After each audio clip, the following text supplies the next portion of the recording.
Dr. Gulshan Rai, Professor Sandhu, Professor Amlan, Mr. Sinha, Dr. Sahu, Dr. Shikha Srivastav, and all the experts in the room. We are, and I'm very grateful and honored and privileged to be here.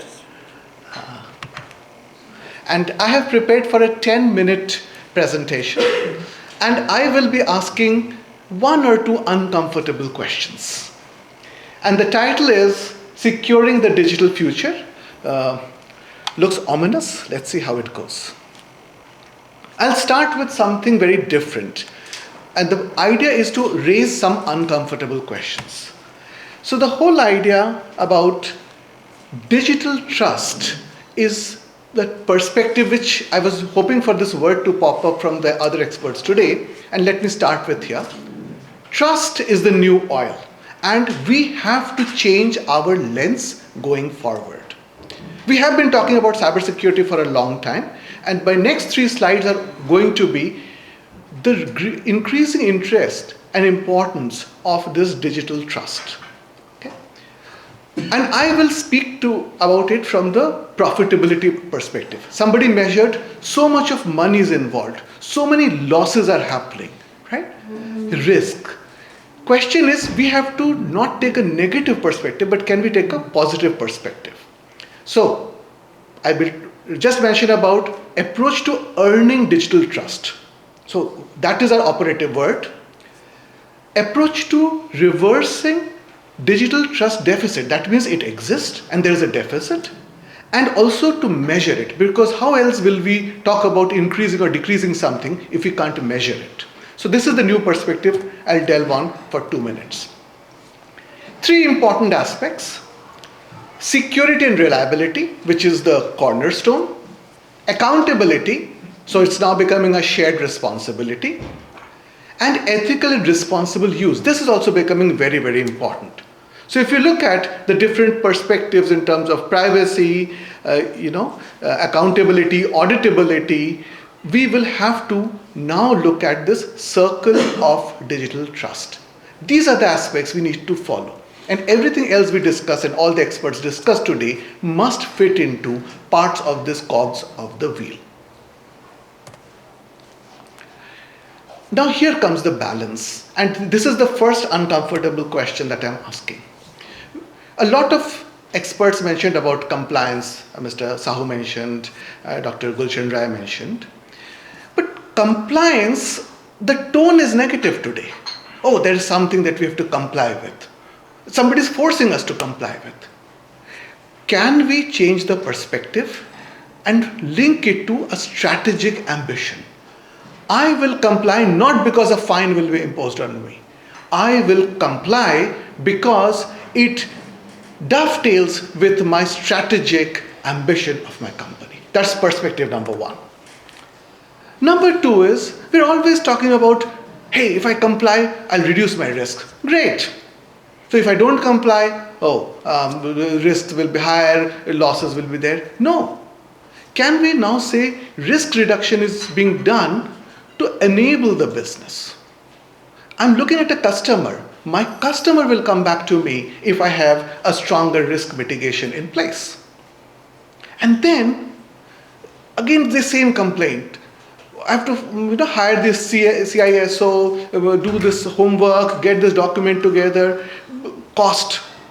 But can I convert that cost into a competitive advantage? So if these 3 different perspectives are taken, then perhaps this digital trust will come better into place.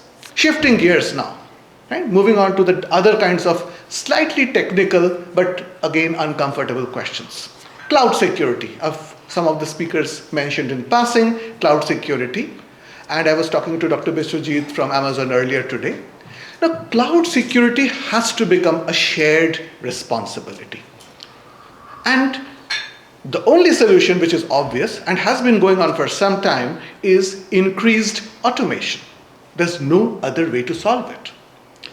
But you also have to look at this greater cybersecurity skill gaps which are still required to address this cloud security issue.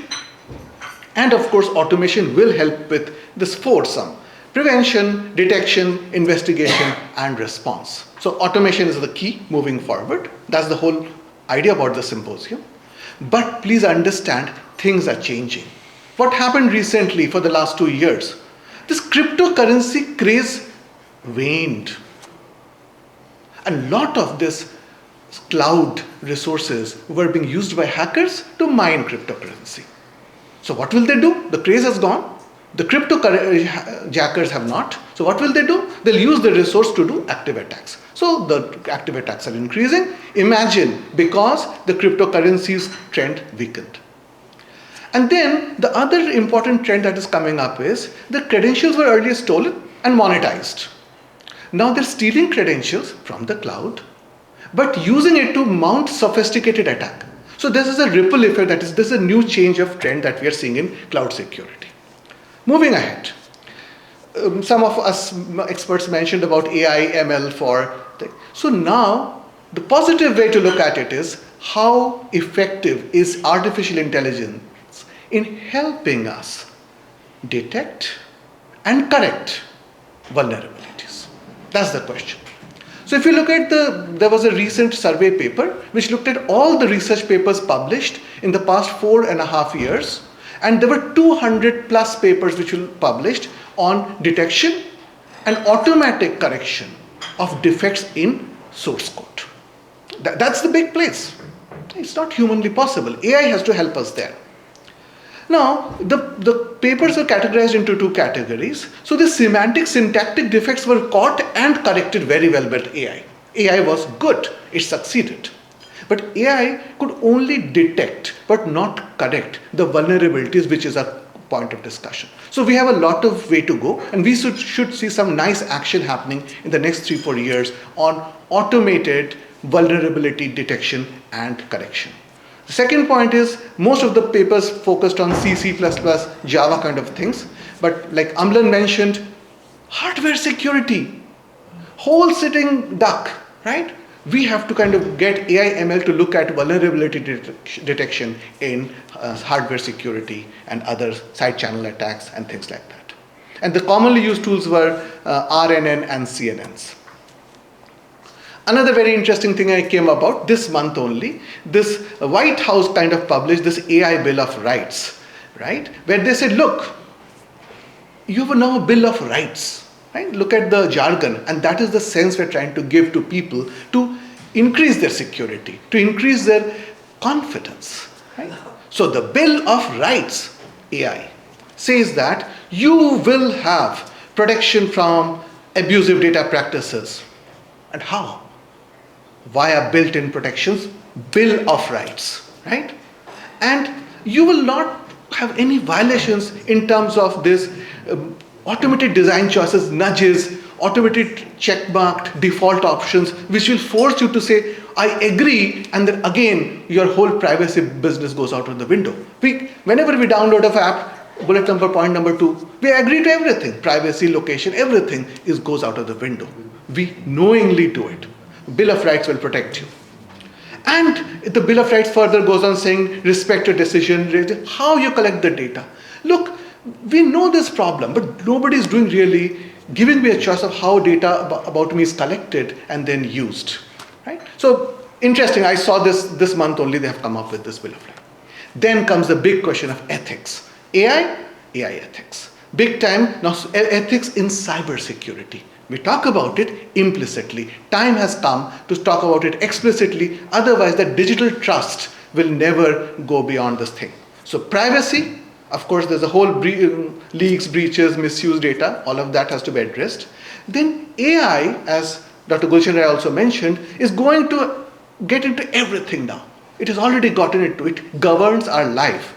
So explainability has to come in place. Fairness has to be coming into place. Trust has to come in place. Because AI decisions are already biased. We know about it. So much is going on here. I'll have one more slide on this one. And of course, this disclosure business has to be better. Half the things are hush-hush, right? I need to know what are the risks. Then let me decide whether I will go ahead with this one. Dr. Gulshan Rai mentioned 6G. Look, 5G, 6G, right? A lot of promises. We'll get high reliability, low latency, high capacity, AI enabled, right? But it is opening a Pandora's box. So let me spend 2 minutes on this 6G communication, which is going to come in 2030. But if we don't talk about it, then we're not doing service to the statement that day one, from the drawing board, you should have security built in. So this is the time you talk about it. Something that's going to come in 5 years, you should design it right now. So let me focus on the security related needs, well known: integrity, non-repudiation, and auditability. But they're using AI, they're using blockchain big time, right? Visible light communication and IoT of various forms will come into place, opening a huge attack surface here.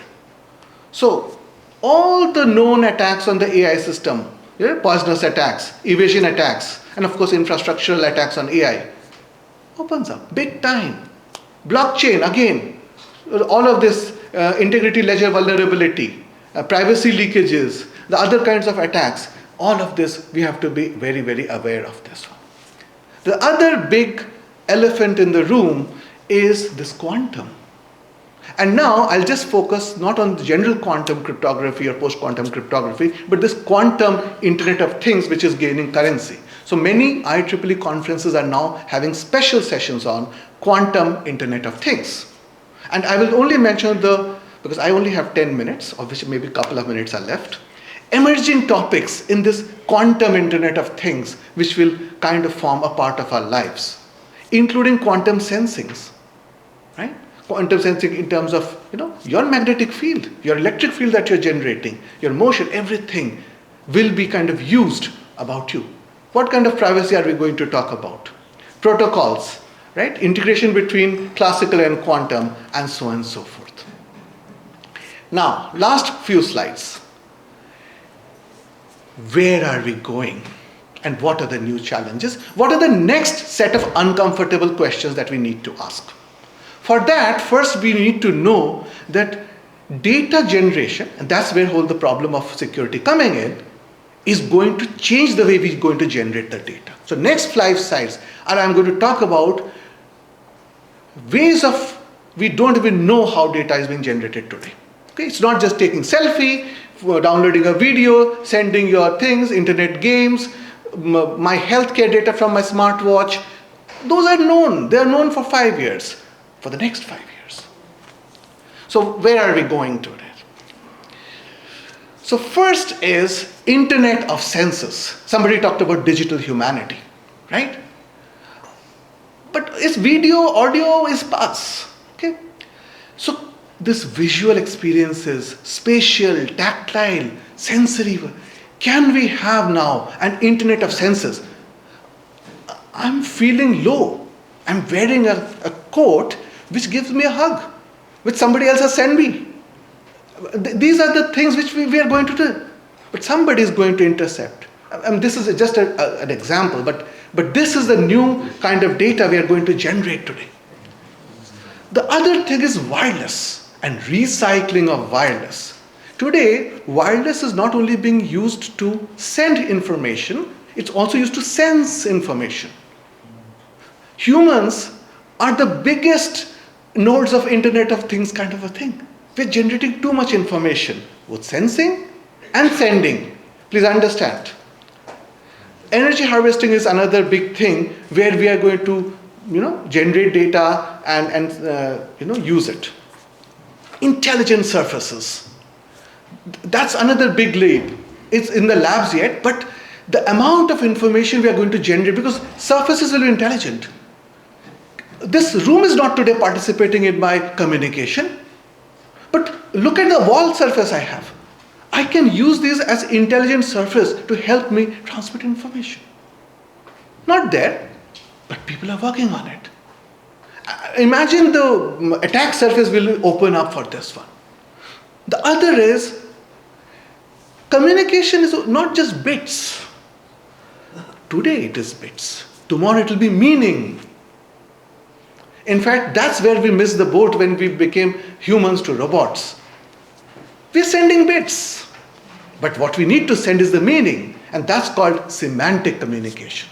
And the question is, there'll be whole new ways to do this kind of a communication, which is again going to help us answer the kind of attacks that we will have. Okay. Now, coming to my last slide. What did we do in the last 10 minutes? First, what I feel is we need to build this digital trust. That will be the single most paradigm shift. Nobody is talking about measuring this trust. We need to, what is your bank account on the digital trust? I need to measure that. And that will dictate my business profitability. For that, I will do my compliance, not the other way around, right? And reduce the trust deficit. Second thing is strengthen the CISOs in my organization. I mean, Dr. Rai is a proponent of training the people, manpower training, right? In IIT Delhi, when I was earlier there, Dr. Gulshan Rai had many forward-looking programs, because that's where these folks have to protect the crown jewels of data. They know where the vulnerability is. A few slides back, I think Dr. Sandhu was saying about so many $1 million of information is being stolen. Do we not know about it? Is the car really broken? Is there nobody in the organization who knows that what is broken and what is not? Maybe people know more about it than they're willing to act upon. And CISOs are the place where we need to strengthen. Finally, the weakest link is the humans. The human firewall has to come. Reduce the human risk. It will. That is not where we're not paying much attention. That is one thing. And finally, assume nothing, verify everything. Old answer. Thank you so much for your time.